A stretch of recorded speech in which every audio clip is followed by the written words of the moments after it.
It's Mock Draft Monday. There's not very many Mondays left until the 2023 NFL Draft, the latest mock draft from NFL.com, and how there might be more of a shakeup in the top 5, the top 10 of the NFL Draft, especially as it pertains to quarterbacks. Coming up on this episode of Peacock and Williamson.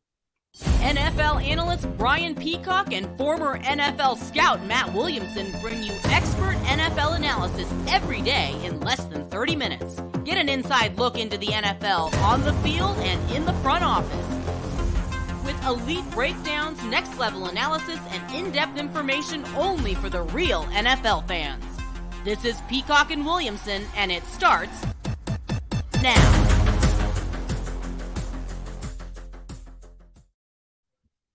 Welcome to the Peacock and Williamson NFL Show. Brian Peacock alongside Matt Williamson at BD Peacock at Williamson NFL on Twitter. Thanks everybody for making us your first listen here on the Locked On Podcast Network. Your team every day.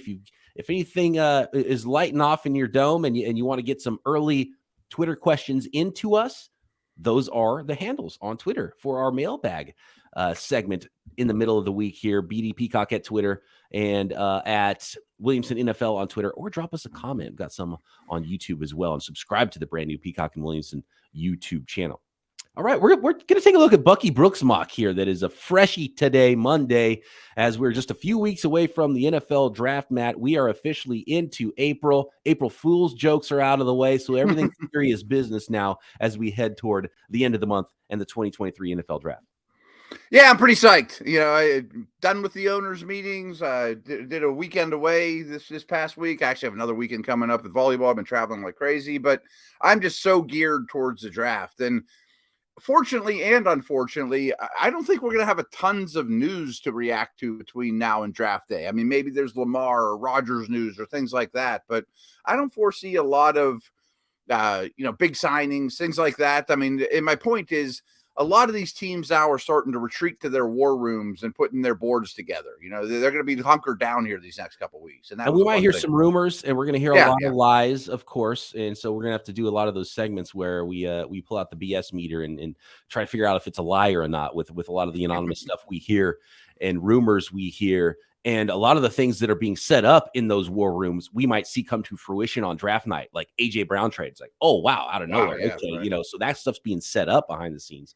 But we might not have the actual story to talk about until draft night. So mock draft Monday it is today. And here we go. I know we're going to look at Bucky Brooks' latest mock draft because it's the freshest, but Bruce Feldman dropped a really interesting one last week, Matt, and I'm going to break out maybe some quotes from Bruce Feldman's mock draft, and the really interesting one from his mock draft that sets it apart from all the others is some of the quotes he gets, and anonymous quotes from different GMs and scouts and college people, because he's really plugged in there, especially at the college level, and I think those are really interesting. So it's going to be a little, it's going to be the picks from Bucky Brooks' mock, but I'm gonna drop a few of the nuggets from Bruce Feldman's mock draft as well during this episode. I think it'll add some context to it with some really tasty quotes that Bruce Feldman got. Awesome, that's great. And both of those mock drafts have CJ Stroud going number 1. It's the betting favorite, Ohio State quarterback CJ Stroud going to the Carolina Panthers at number 1. I mean, I almost said this is a foregone conclusion, but I really think this is going to be the match, and I think it's a smart pick. I think it's logical. Stroud's my number 1 quarterback. I think he's a very good prospect behind a decent line there. They'll start to fortify things a year from now. I think this is the move for Carolina. Here's a quote about CJ Stroud from Bruce Feldman's mock, and it had the same selection of CJ Stroud number 1. Okay. Here's a quote from an anonymous coach. Quote, CJ Stroud is so accurate and so calm. I wasn't sure about the previous guy's ability to read coverage. The Buckeyes' previous guy he's talking about. Justin Fields. Right. But I know CJ can, talking about reading coverages. He has such a good ability to process, and his anticipation is so good. He runs better than you think. He's the complete package. So it's starting to sound like, and another quote about football IQ. There was a quote here, and this is where the anonymous quotes, you start to hear anonymous quotes, and you start to say, okay, going too far. Like there are some wild anonymous quotes we hear from scouts and different coaches and people. Here's a good one. His accuracy down the field, a different coach. His accuracy down the field is really special. He's bigger than you think and faster and harder to sack than people realize. I thought he's better than Trevor Lawrence. So that's another coach. Wow. Some really high praise coming out for CJ Stroud right now. during this process, and the accuracy and obviously the production was great at Ohio State. And it does feel like it's just overwhelmingly the favorite now that CJ Stroud goes number one. I agree. And two little nuggets there is, first of all, I really have a hard time coming up with or seeing negatives. His negative column is pretty light, which, is obviously a good thing. And, he was really criticized for not running enough, not scrambling, not improving enough. But as that second quote mentions, really good feet in the pocket and athleticism in the pocket to set up throws as opposed to runs. It's all about checking the boxes. But, teams have made mistakes, too, about drafting safe picks that check a lot of boxes, and they miss on the guy who's actually got the ability to ascend and really carry your franchise into a different stratosphere. So we'll see which one of those CJ Stroud is in. But it really feels like, teams feel really comfortable with what CJ Stroud does. The only negative I can really find about CJ Stroud is how much talent was around him. And sure. The transition to college to the NFL, just the talent around you, who you're playing against, who's on your team. I mean, he had the most help. No doubt. I mean, he had it as easy as you can have it. Bryce Young, number 2 to the Houston Texans. Pretty chalky here, 1 and 2 in this Bucky Brooks mock draft, the latest from NFL.com. Speaking of help, Bryce Young had a lot of help, and it's funny because a bunch of first rounders, a bunch of really talented players, and they're like, oh, this isn't as good as a normal Alabama team, but he still had a lot of help himself. And the big question obviously is size with Bryce Young, and probably the difference in him going number 1 or number 2, but I wouldn't be shocked if he fell past 2, but because I don't think you should be shocked at anything with the NFL draft, but it just feels like it's a good fit right there with Bryce Young to the Houston Texans, and they might have liked him number 1 anyway. Yeah, and we've obviously talked about the top of the draft a lot over the years, or over the last couple months, as have everyone. I don't have much to add to it. I think this is how it's going to go. I think it's going to go Stroud, Carolina, Young, the Texans, and both teams will be very happy about it on draft day, and have little hesitation. Number 3, pretty chalky as well, with Will Anderson, the top non-quarterback in the draft, going to the Arizona Cardinals at 3. And 1, 2, 3 here, clearly the betting favorites of those players going in those spots. Absolutely. And I think you want to start working on that D-line, which is a disaster. I'm going to hold some comments here till this next pick, but I think you and I are going to butt heads a little bit here in the top 4. Obviously, they're not including trades here, but you got to take Anderson over Carter, I think, at this point, considering the off-the-field stuff. This is where the draft gets really fun here. And Bucky Brooks has Texas Tech edge rusher Tyree Wilson going at pick number 4 to the Indianapolis Colts. What are your thoughts there? And I'm a little frustrated because I feel like I should have had my mock draft put out before some of these mocks, because I said, I said on this very podcast, I think the quarterbacks might fall a little bit. Things are getting a little too chalky. It's not going to be that easy, and things aren't going to go that way in the top 5. And this would definitely be one of those shakeups with the Colts not going quarterback, which has been the case in almost every mock draft. And that means Will Levis and Anthony Richardson still out there in Bucky Brooks mock.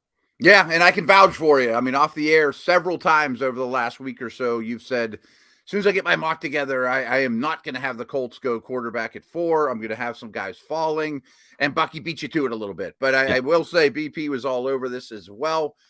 I'm going to fight you, though. That's what I think Richardson is going to be the 3rd pick, and maybe to the Colts.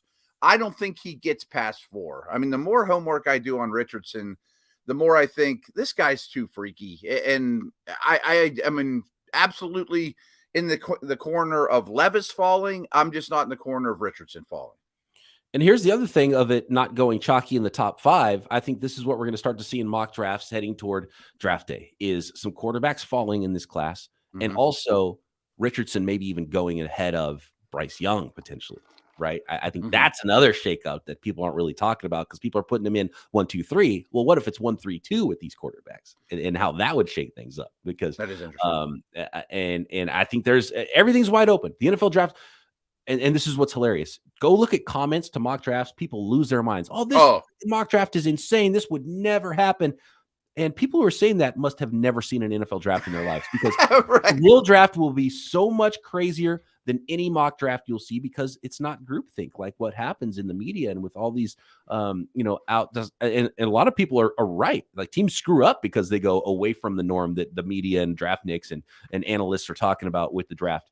But these are 32 incubated teams that have their own think inside, and a lot of the stuff gets traded around information. A lot of scouts feel the same, and a lot of scouts came from the same school of knowledge of how to scout players and how player projection goes. But each draft room is completely different, and they like their guys and they have their intel, and the draft is going to be absolutely insane. And by the way, teams don't draft for need as much as mock drafts would lead you to believe either, which is a big part of all this. Really well said. And the other thing about mocks or real life is just one domino just doesn't have to quite fall right, and then everybody gets screwed up and they have to go back to their boards and change things. And that's why, this could never happen in real life. Yeah, a lot of them can. I mean, obviously there's some that are more far-fetched than others, but one thing I expect out of this draft is, quarterbacks aside, I'm expecting runs on edges, tackles, and corners, the expensive positions, because I don't think it's a wonderful draft. So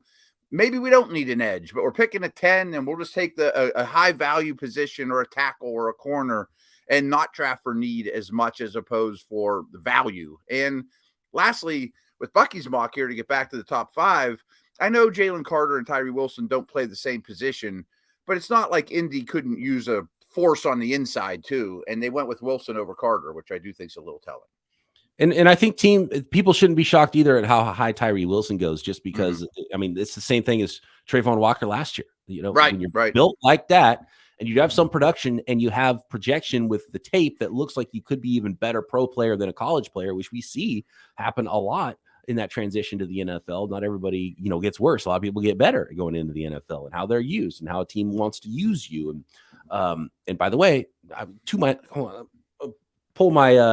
going to tear my rotator cuff, pat myself on the back. Do you remember who had Trayvon Walker going number 1 first last year? I do. I mean, you had that Niner history with the GM and what they look for. And Wilson, to me, has a lot of similarities. And especially every D-line coach in the world is going to say, give me that guy.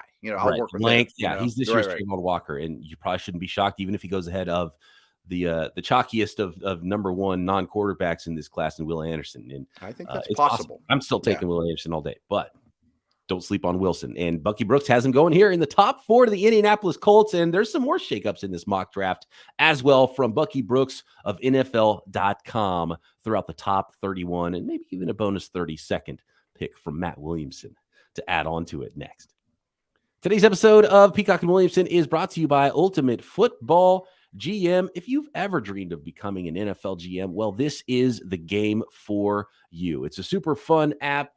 You can play it on the go, play it whenever you want to, and it might be a little bit more difficult than you think to build that next dynasty. When you play Ultimate Football GM, you get to control every aspect of your franchise through multiple seasons. You play 25 seasons and see if you can beat the dynastic New England Patriots over the course of 2 decades. Build your team to glory and hire and fire the coaches and coordinators to build your program. Manage all the financial aspects of your team, negotiating player salaries and terms. Navigating your franchise through free agency, the draft, injuries, player personnel issues, tons of stuff you might not expect that pop up during an NFL season. All this in a challenging and realistic game world. Ultimate Football GM, completely free, playable offline, play on the go, and Locked On listeners get a 100% free boost to their franchise when using promo code Locked On inside the game. That's Locked On, so make sure you check it out today. Download the game. Just visit ultimate-gm.com or look it up on the app stores. That's ultimate-gm.com. Ultimate Football GM. Start your dynasty today. Okay, Matt. Pick number 5 here in Bucky Brooks NFL.com mock draft. And Jalen Carter, the slide falls here to the Seattle Seahawks at number 5. Super quick, just to hit reverse. If the Colts were to put the card in for Tyree Wilson, I would call the Ravens the second the commissioner announces a pick and see what you can do for Lamar.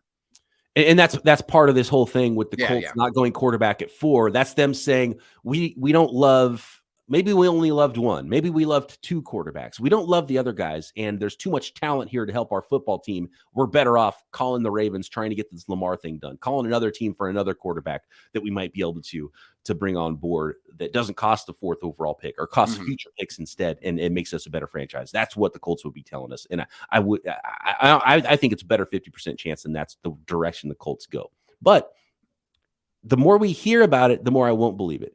And with the Seahawks, all we're hearing right now from the Seahawks is this Anthony Richardson stuff, which makes me believe they wouldn't go quarterback either. There's way too much coming out of Seattle about the quarterbacks, and it's taking the quarterbacks completely off the board for me. And I even read a blurb that, Jalen Carter isn't for them, off the field, blah blah blah. I don't think he falls past 5. Yeah, I mean, it's making it line up to me where it's like, oh, is that what you're saying? Okay, well then for sure I know that you love Jalen Carter and that you're not going to draft a quarterback. So boom, there we go. And that's Bucky Brooks' pick at 5 for the Seattle Seahawks. And here's one I have not seen yet, or at least I haven't seen for a while, is Illinois cornerback Devin Witherspoon going to the Detroit Lions at 6, man. Well, they signed 2 corners. Akuda's 5th-year option's up this year. Maybe they don't pick that up. And you could certainly make the argument, kind of like I said, high value position. This is when there's not a lot of blue chip type of dudes. Just give me a good solid corner that has a great playing temperament that the Lions would love. If I were the Lions here, I'd jump all over Richardson in a heartbeat, but I can see why they wouldn't. One thing about Bucky Brooks too, and looking at this mock draft, he's a tape guy. And I think that's one of the things that we're going to see with the way mock drafts go. And it's like, okay, certain players get super hyped at the combine, and then there's pro day stuff, but teams aren't jumping there. You don't.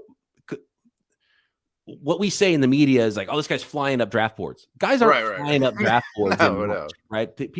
Teams know how athletic somebody is. They might go back and look at somebody, and if somebody's moving a lot on a draft board, it's probably likely they're going down quickly than up because they're getting information that they, off-field stuff, or they're taking players off their board, or like, oh, we're not comfortable with him here. If he falls here, then maybe, so you're changing grades downward. I don't think someone's like, you don't go to Anthony Richardson's pro day and go, oh my God, I didn't realize he was big and fast and had a great arm. Right. You don't do that. Maybe meeting him at dinner and talking to him in person helps, but not the actual workout itself. And Bucky Brooks is a tape guy. And I think a lot of teams are tape guys. And so when you go back to the tape and you look at the quarterbacks and you realize, well, this quarterback was the best player, Anthony Richardson was not the best player, so we're going to take the best player. And even though we know all of this, he's got all this physical ability, we're not going to take a chance on that this high. And I think that's the same with Devin Witherspoon, because he's got the best tape of all the corners, and he's not the biggest guy, but I think that's why Bucky Brooks leans him over the next guy, Christian Gonzalez, who's sort of become the number 1 corner on most mock drafts. He goes second at the cornerback position here, number 7 overall to the Las Vegas Raiders. Yeah, and he's a little more prototypical height, weight, speed type of guy, but Witherspoon's tape is better. Vegas, I mean, again, Richardson could go in any of these picks. I'm going to stop bringing that up, I guess. But, I mean, just give me best defensive player available if you're Vegas in this situation. Gonzalez, Witherspoon, Wilson, any of those would certainly fit the bill for the Raiders. Number 8 pick in the draft is the Atlanta Falcons, going with Lucas Van Ness. This is a tough one for me because he's got work to do disengaging from blocks. He's not your pure edge rusher, but he's got such talent, such power. He's the best bull rusher maybe in this class. He's a younger guy, though, redshirt sophomore. You would think that there's the tools and everything to develop into even a better pro player than a college player. I wouldn't be shocked at number 8, but it's hard for me to place him. He could go in the 20s. He could go in the top 10. I'm not really sure. Bucky Brooks seems to like him going number 8 here to the Falcons. Yeah, and they need any disruptive defensive lineman they can get, and he fits that mold. But I have some questions about him for all the reasons you said. I mean, he's kind of a one-trick bull in a china shop type of player right now. And again, go back to the tape. Peter Skoronski's the best offensive tackle in this class, offensive lineman in this class, and that's who Bucky has going to the Chicago Bears at pick number 9. Right, and he doesn't have to play tackle. He could be a tackle. He could be a guard. He could be whatever. He'll be an opening day starter somewhere on the line and probably a long-term very good player for them. I love it. And if a team probably drafts him top 10, they're telling you we're going to try him at tackle first, I'm guessing. Right.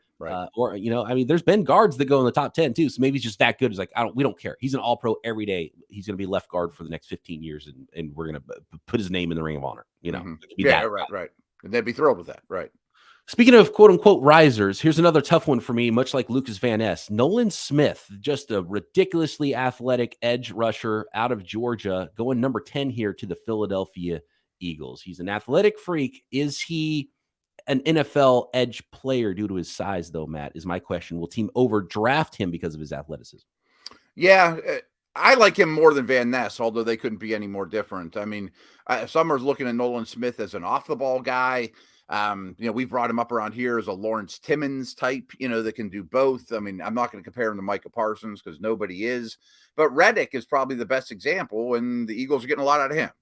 Oh, no doubt. And they're probably not going to, they probably know they're not going to be able to do anything with his next contract either. So, Right. develop the next Reddick and just kill people off the edge with speed in the meantime. And, keep a strength of strength. And I'm never going to fault the team for adding pass rushers or really good offensive linemen in the draft. And that's what the Eagles do here. And they have an opportunity with extra picks to say, hey, let's swing for a potentially elite guy. If he hits big.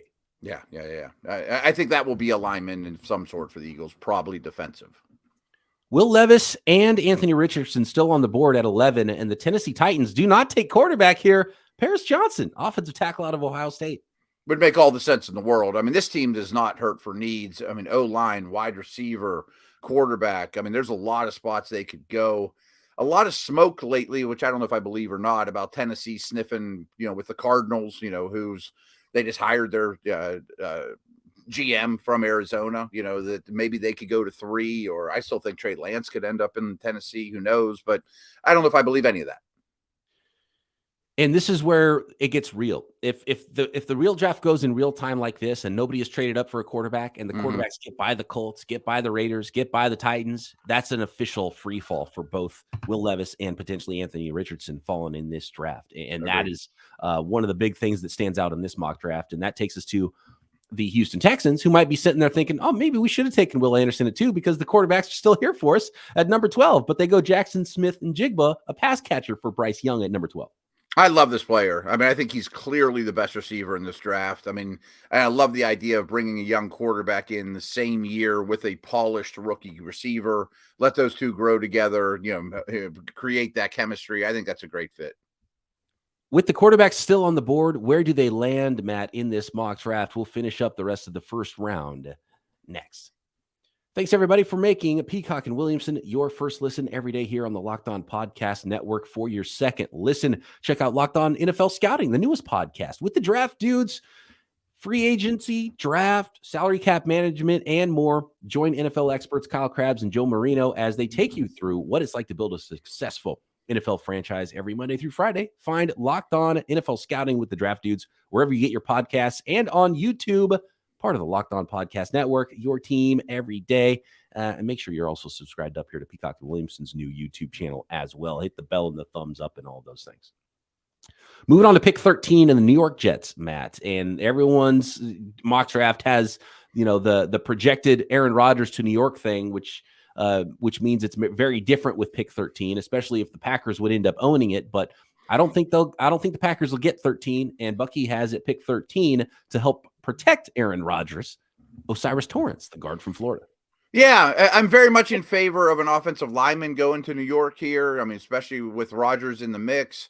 I originally kind of balked at a guard, though. They're good at guard, but Bucky had a good point. Vera Tucker can go to tackle, so I've heard a lot of people in the know saying Torrance is really safe as well. He's a plug and play guard. This isn't the greatest draft class in the world. He could be a Pro Bowler in year 2, Well, we saw the Texans last year do the same thing with it was Green in the first round, right? At guard. It's like, oh, okay, that's really high. But teams don't care. They're like, we love this guy. He's just plug and play starter. We're going to draft him, and we need offensive linemen. And every team needs offensive linemen, including Matt at 14, back-to-back picks here on the O-line. Broderick Jones, offensive tackle from Georgia, going to the Pats. Yeah, and they took Cole Strange in the first round last year, talking about guards, So yep. I'd have a hard time believing Broderick Jones could fall much further than this. Going to go a little bit faster with some of these picks here later in the first round. 15, Green Bay Packers, Miles Murphy, edge from Clemson. Washington Commanders go Joey Porter Jr., corner from Penn State at 16 to the Commanders. And your Pittsburgh Steelers, Matt, pick 17, Deontay Banks, the Maryland corner. Yeah, I wouldn't have qualms with any of those picks. I'm kind of torn if I like Porter or Banks better as my corner number 3. I think they're very close. Green Bay almost always does defense in the first round, and Murphy's a heck of a talent. Yeah, high upside player in Miles Murphy for sure there for the Green Bay Packers. Do you think the folks in charge of the Pittsburgh Steelers, Matt, are hoping that Broderick Jones falls just a couple more spots to them at 17? That I'm not certain of. I mean, they've done a lot of O-line stuff this year, mostly with guard types, but they would take a tackle, but I think it's going to be a very heavy defensive draft for the Steelers. They're really young on offense. They're much older on defense. I think they want to infuse that defense with young, star potential guys. It's a great point too, because when it comes to need in the NFL draft, need is a lot of times you're looking at next year, the year after, these salary cap year windows right. More so than you're looking like, what do we need right now? Because most of these rookies aren't going to start right away. That's just the reality of the NFL. Mm-hmm. Right. You're like, oh, well, this guy's contract's coming up, or boy, we're getting old on this side of the ball, or we have too much spending on this side of the ball. Right. Exactly. Kalijah Cansey goes to the Detroit Lions at pick number 18, their second selection in the first round, and the Tampa Bay Buccaneers at 19. Darnell Wright, offensive tackle out of Tennessee, which takes us to, Matt, the Seattle Seahawks at pick 20. And remember how we talked about Anthony Richardson? There's a little too much heat. Don't believe them going at 5. Well, what if he's on the board at pick 20? Anthony Richardson to the Seattle Seahawks, getting by 2 teams that could absolutely draft him right in front of them, too. I could see a slide for some of these quarterbacks, but that would be a heck of a slide for Anthony Richardson with his talent falling to the Seattle Seahawks at pick 20. And how about both of the names that keep getting brought up out of Seattle? They end up with both Carter and Anthony Richardson.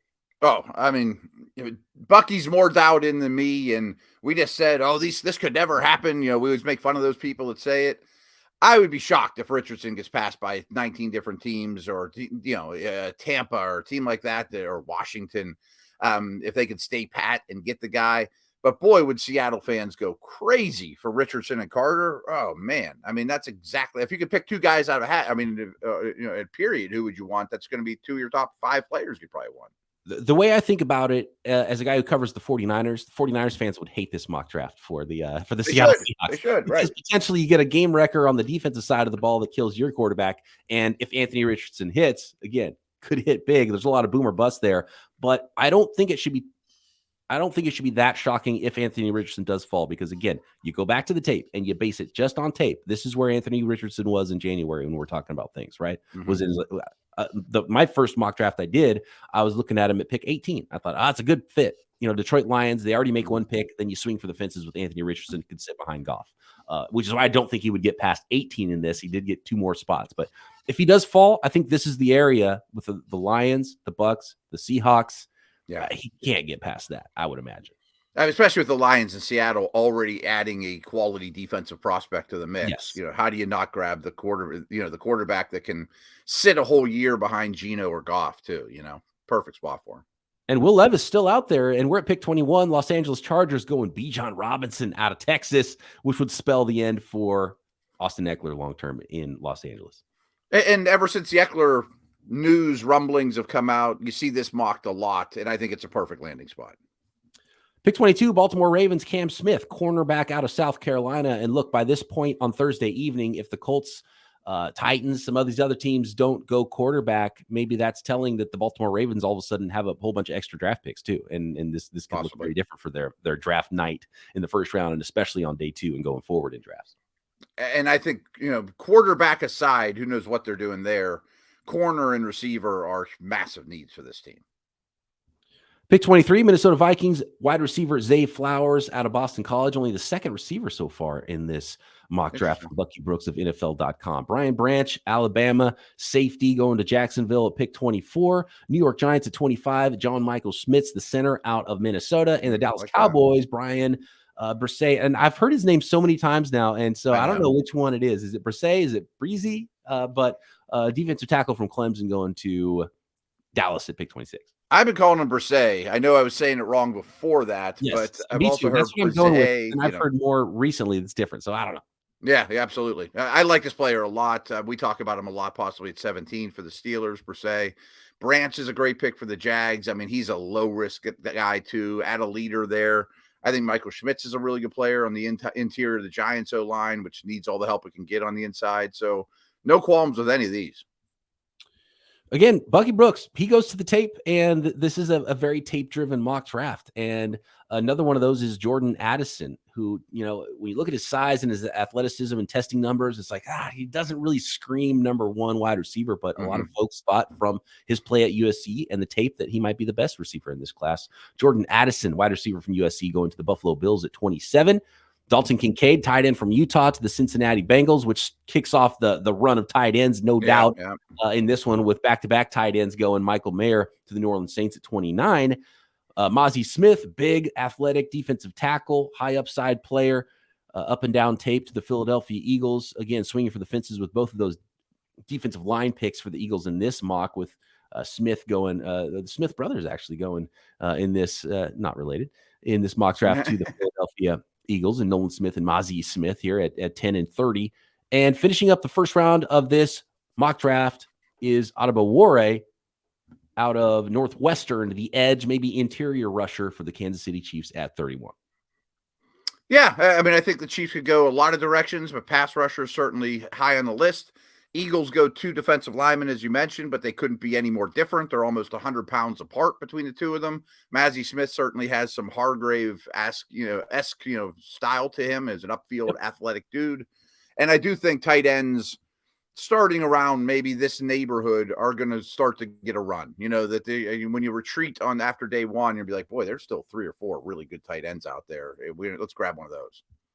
I didn't even think about the Hargrave angle, but you're right. If there's a prospect that is the most Javon Hargrave and the most Hassan Reddick in this class, the Eagles got both of those guys. The speed, a ridiculous speed off the edge, undersized rusher, the interior guy who could play nose but has athleticism to rush the passer and be a 3-down player and penetrate as well in Mozzie Smith. And that brings us to pick 32, Matt. And usually there's 32 picks in an NFL first round, but the Miami Dolphins forfeited theirs, and the first pick in the second round, thanks to the Chicago Bears, is owned by your Pittsburgh Steelers, Matt. So after that first round mock is done, is there a player that sticks out for you that is best player available for the Pittsburgh Steelers? We always do this on my Steelers show because, we go over a mock draft and then now we're in charge. What would you do if these 32 were gone? A lot of my targets would be gone at this point. I would be begging or hoping teams are calling me going, hey, can I get the 32 for Will Levis? You get about 24 hours to field calls there. And I would think Levis would be the guy most people would want to trade up to that 32nd spot to grab, although you'd rather have the 50-year option. But I'd love to trade back in this situation if I were the Steelers. The other 2 names that aren't jump off the table, massive needs to me are Musgrave is my number 1 tight end. And I think that would complete the offense, putting him with Freiermuth. And I'm really starting to get into Drew Sanders, off the ball linebacker who also can edge, kind of like we talked about with Nolan Smith. He would fit the Steelers front 7 quite a bit as well. So those would be the guys I'd look at, is Musgrave and Sanders in this, situation. And kind of bearing the lead on this one was Will Levis, not going in the first round at all. And Bucky Brooks' partner with the Move the Sticks podcast, Daniel Jeremiah, had Hendon Hooker going in the first round. 5 quarterbacks. Bucky has 3 quarterbacks. Not only not Hendon Hooker going late in round 1, but Will Levis falling all the way out of round 1. So now you're starting to talk about the Colts maybe just getting Levis with their second round pick anyway. So right. I mean, huge. I do think there would be a lot of calls at 32 for Hooker or Levis if it goes this way. Or I feel like we say this every year. Oh, a team trading into the end of round 1, quarterback, get the 50-year option, but it ends up never happening for some reason. So I guess we'll see if this is the year for that. And if the quarterbacks do slide like Bucky Brooks of NFL.com projected, go look at his mock, go look at all the reasonings that he puts there. A fun mock draft Monday here, and not very many more. We're getting close to that NFL draft, Matt. So we're going to be very draft centric here on Peacock and Williamson going forward. I love it. No doubt. Good stuff. This was fun. Thanks, everybody, for making us your first listen. Make sure you're subscribed up to Peacock and Williamson. Tell a friend and get involved in the new YouTube channel. Subscribe there, the thumbs up, the notification button. And don't forget, your team is covered every day right here on the Locked On Podcast Network. Matt and I back tomorrow. More position rankings, Peacock and Williamson.